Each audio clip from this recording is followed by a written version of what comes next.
राहिलाय थोडासा नाही.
चुलीवरच्या भाकरी अशा छान कडक होतात आणि छान पापुडा येतो आणि चुलीवरच्या भाकरींना एक वेगळीच चव असते.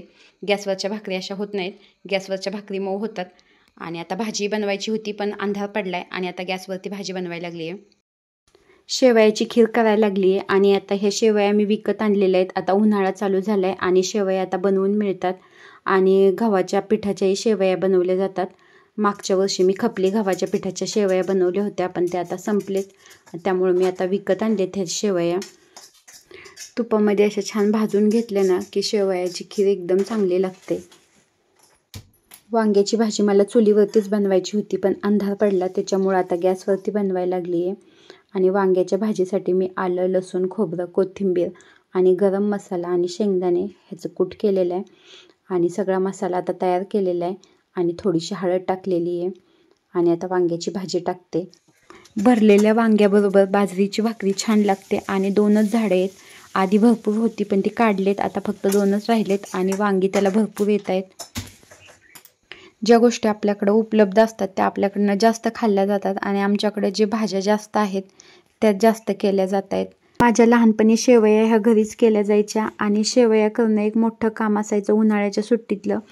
आणि मोठ्याच्या मोठ्या ड्रमवरती शेवगा बांधला जायचा आणि शेवया तोडायला एक अशी 2-3 माणसं लागायची. पण आत्ता मशीनवरती शेवया करून मिळतात आणि शेवया लगेच होतात. आणि रव्याच्याही करतात, गव्हाच्या पिठाच्याही करतात. आधी बनवल्या जाणाऱ्या शेवया जाड असायच्या आणि त्या पाण्यामध्ये शिजवल्या जायच्या. नंतर येळून घेतल्या जायच्या, म्हणजे पाणी वेगळं केलं जायचं आणि त्यानंतर मग दूध, तूप, साखर असं सगळं एकत्र करून खाल्लं जायचं. आणि त्याही शेवया छान लागायच्या आणि आत्ता केलेल्या बारीक शेवयाही चांगल्या लागतात.